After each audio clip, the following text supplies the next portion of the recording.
श्री स्वामी समर्थ. नमस्कार मंडळी. हिंदू धर्मात अक्षय तृतीया हा 3.5 मुहूर्तापैकी एक अत्यंत शुभ मुहूर्त मानला जातो. हा दिवस केवळ सोने खरेदीसाठीच नाही तर नवीन कार्यारंभासाठी देखील अत्यंत फलदायी ठरणारा मानला जातो. अक्षय म्हणजेच ज्याचा कधीही क्षय होत नाही असे. वैशाख शुद्ध तृतीयेला साजरा होणारा हा सण जीवनात सुख, संपत्ती आणि सौभाग्य घेऊन येतो. या दिवशी केलेले दान आणि खरेदी अक्षय राहते, अशी धार्मिक श्रद्धा आहे. या दिवशी आपण घरामध्ये पूजाविधी कशी करायची आहे, त्याचबरोबर पूजेमध्ये आपण कोणकोणत्या गोष्टींची काळजी घेतली पाहिजे, अक्षय तृतीयेच्या दिवशी पूजेमध्ये कोणत्या कोणत्या गोष्टींचा समावेश केला पाहिजे, जेणेकरून आपल्याला माता लक्ष्मी आणि भगवान विष्णूंचा आशीर्वाद प्राप्त होईल. तर या सर्व गोष्टींची माहिती मी तुम्हाला आजच्या व्हिडिओमध्ये देणार आहे. 2026 मध्ये अक्षय तृतीया रविवार दिनांक 19 एप्रिल 2026 रोजी साजरी केली जाईल. या तिथीचा प्रारंभ 19 एप्रिल 2026 रोजी सकाळी 10:49 सुरू होईल आणि या तिथीची समाप्ती 20 एप्रिल 2026 रोजी सकाळी 7:26 संपेल. अक्षय तृतीया सर्वात शुभ मुहूर्तापैकी एक आहे. तर या दिवशी भाविक भगवान विष्णूंची पूजा करतात व स्त्रिया आपल्या कुटुंबाच्या समृद्धीसाठी, सुखसमृद्धीसाठी उपवास करतात. या दिवशी सोप्या पद्धतीने पूजा करून आपण देवांना प्रसन्न करू शकतो. या दिवशी ब्रह्ममुहूर्तावर उठून स्नान करून श्री भगवान विष्णू आणि माता लक्ष्मीची आपण पूजा करणार आहोत. तर सर्वात प्रथम मी देवघरातील पूजा करून घेतलेली आहे. त्यानंतर इथे मी एक चौरंग मांडलेला आहे. सर्वप्रथम जिथे मी पूजा मांडणार आहे तिथली जागा स्वच्छ पाण्याने पुसून घेतलेली आहे. त्यावरती आपल्याला चौरंग ठेवायचा आहे. चौरंगाभोवती छानशी रांगोळी काढून घ्यायची आहे. त्यानंतर चौरंगावरती एखादं वस्त्र, तुम्हाला स्वच्छ वस्त्र अंथरून घ्यायचं आहे. त्यावरती भगवान श्री हरी विष्णूंचा आणि माता लक्ष्मीचा फोटो तुमच्याकडे असेल तो ठेवून घ्यायचा आहे. तर माझ्याकडे इथे माता लक्ष्मीचा आणि भगवान विष्णूंचा सत्यनारायणाचा फोटो आहे, तो इथे मी ठेवणार आहे. त्यासाठी थोड्या अक्षदांचं मी आसन ठेवलेलं आहे आणि त्यानंतर मी आता फोटो त्यावरती ठेवून घेणार आहे. तर कोणतीही पूजा करण्याआधी आपण सर्वात प्रथम दिवा प्रज्वलित करतो, दिव्याच्या साक्षीने पूजा करतो. तर मी सर्वात प्रथम दिव्याखाली अक्षदांचं आसन ठेवून दिवा प्रज्वलित करून घेतलेला आहे. त्यानंतर आपण कोणतीही पूजा करण्याआधी व्रताचा संकल्प करायचा असतो. तर एका हाताने पळीमध्ये पाणी घेऊन ते पाणी आपल्या उजव्या हातामध्ये घ्यायचं आहे. शास्त्रानुसार कोणत्याही प्रकारची पूजा करण्यापूर्वी किंवा कोणतीही सेवा करण्यापूर्वी संकल्प घेणे आवश्यक असते.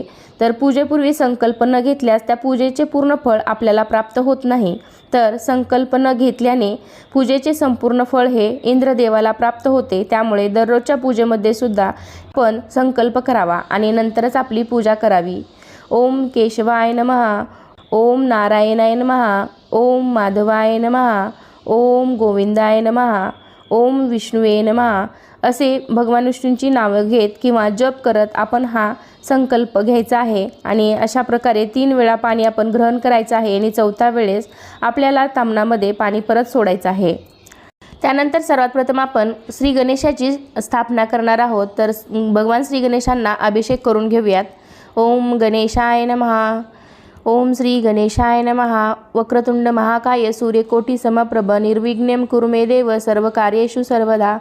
गणपती बाप्पांना पंचामृताने अभिषेक करून घ्यायचा आहे. सर्वात प्रथम पाण्याने अभिषेक करून घ्यायचा आहे, त्यानंतर पंचामृताने आणि त्यानंतर स्वच्छ पाण्याने आपल्याला अभिषेक पूर्ण करून घ्यायचा आहे.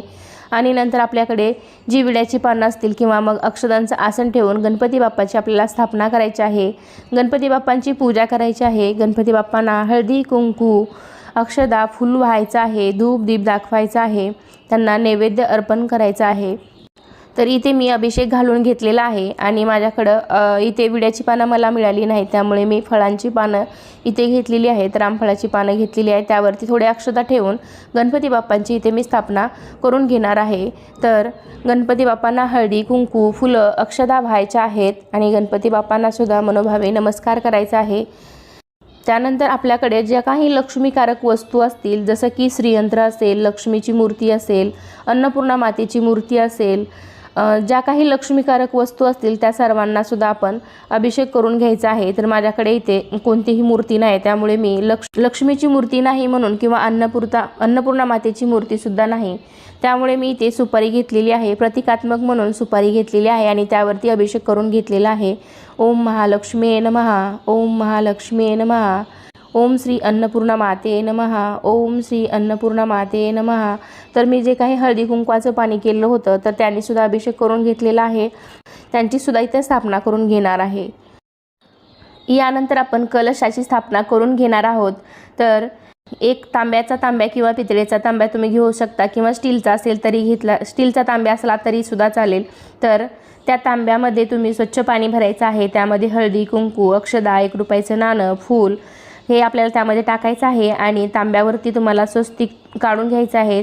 तांब्यावरती विड्याची पानं किंवा आंब्याची पानं आपल्याला 5 पानं ठेवून घ्यायची आहेत आणि अशा पद्धतीने कलशावरती आपल्याला ती पानं ठेवून घ्यायची आहेत। आपण घरामध्ये जो मंगल कलश ठेवलेला आहे तो तसाच देवघरामध्ये ठेवायचा आहे आणि पूजेमध्ये आपल्याला वेगळा कलश इथे ठेवायचा आहे। तर अशा पद्धतीने आपण कलशाची सुद्धा स्थापना केलेली आहे। त्यानंतर आपण तसेच तुमच्याकडे ज्या काही लक्ष्मीकारक वस्तू असतील, जसे की कवड्या असतील, श्रीयंत्र असेल, कमळगट्ट्याची माळ असेल, तसेच लक्ष्मी मातेची मूर्ती असेल, तर या ज्या काही लक्ष्मीकारक वस्तू आहेत त्यावरती सुद्धा तुम्हाला अभिषेक करून त्या सर्व सुद्धा तुम्हाला पूजेमध्ये मांडायच्या आहेत। तर अशी छानशी पूजा मांडून घेतल्यानंतर आपण सर्वांची विधिवत पूजा करून घ्यायची आहे। अक्षय तृतीयेच्या दिवशी आई अन्नपूर्णेचीही पूजा केली जाते आणि धनधान्याने भंडार भरून ठेवण्यासाठी आईकडून वरदान मागितले जाते। आई अन्नपूर्णेची पूजा केल्यामुळे स्वयंपाकघर आणि जेवणाची चव वाढते। त्यानंतर इथे भगवान श्रीहरी विष्णू आणि माता लक्ष्मीची मी इथे फोटो ठेवलेला आहे, तो स्वच्छ पुसून घेतलेला आहे। त्यानंतर त्याला मी चंदन, हळदी कुंकू लावून घेतलेला आहे, फुलांचा हार घातलेला आहे।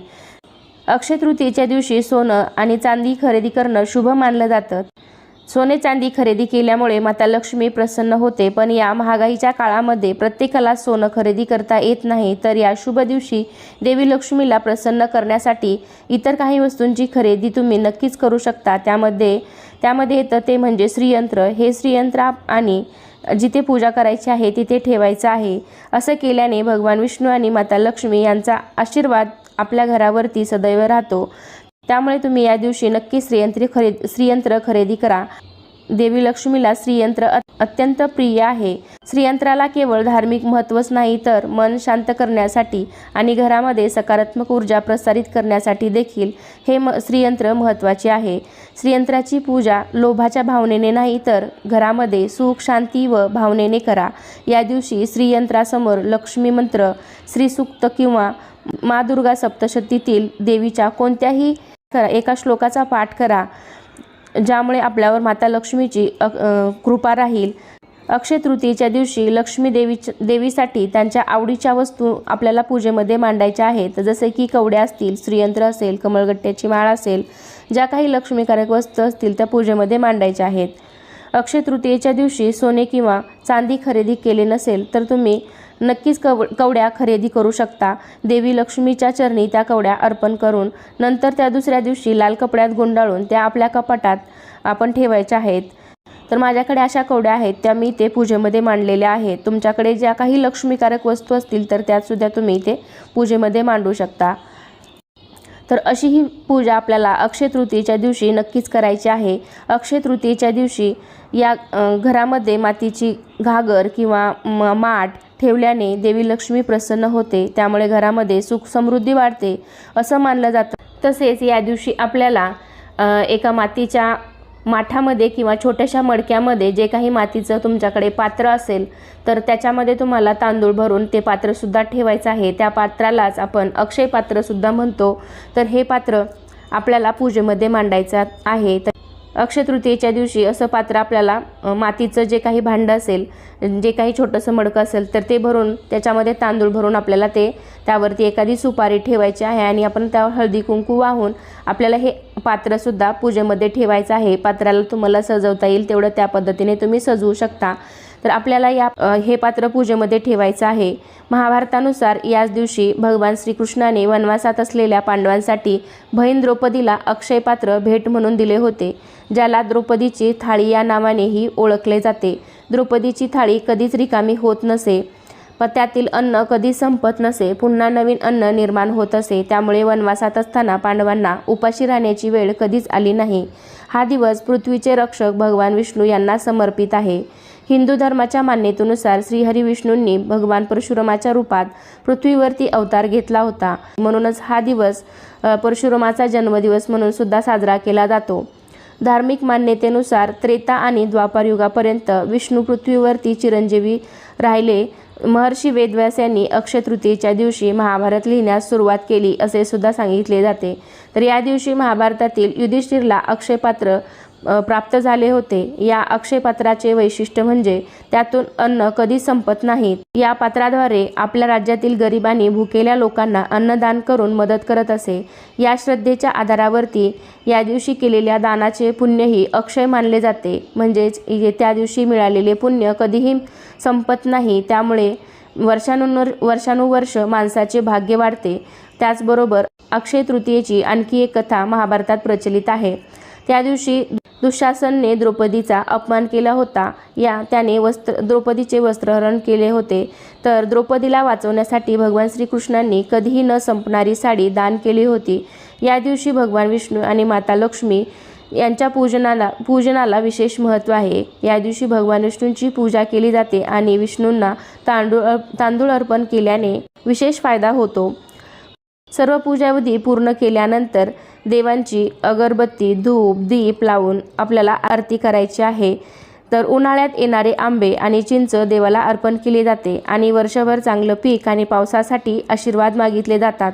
अनेक ठिकाणी या दिवशी मातीची भांडी पाण्याने भरली जातात. कच्चा आंबा, चिंच, गूळ पाण्यात मिसळून देवतेला अर्पण केले जाते.